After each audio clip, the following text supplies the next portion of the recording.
In astronomy, an asteroid, a comet and a meteorite sound like three different things, but actually they're interrelated.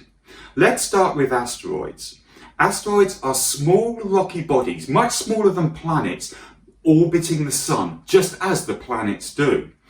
They range in size from perhaps a metre across, something you can almost put your arms around, up to over 900 kilometres across for the largest asteroid series. In fact, Ceres is so large, we also call it a dwarf planet.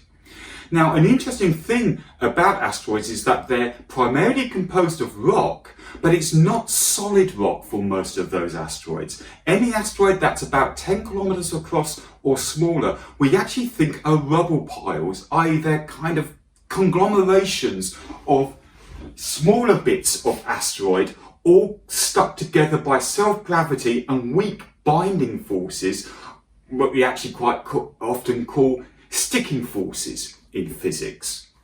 Now, those are the rocky asteroids. Comets, on the other hand, have a lot of ice in them. So that makes them actually quite fragile compared to asteroids. In fact, comets have a density about half that of an ice cube on average, even though they have a lot of water ice in them. It's very porous.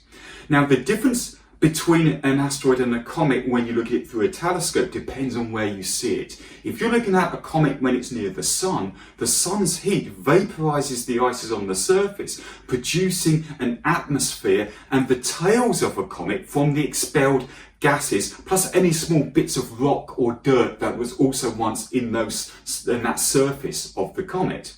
So telescopically, comets and asteroids can look very different, but they're both small objects orbiting the sun. Now, the reason that we're here for Asteroid Day is that some of those asteroids and some of those comets can have orbits around the sun that bring them close to our planet, and they can fall onto the Earth and hit us.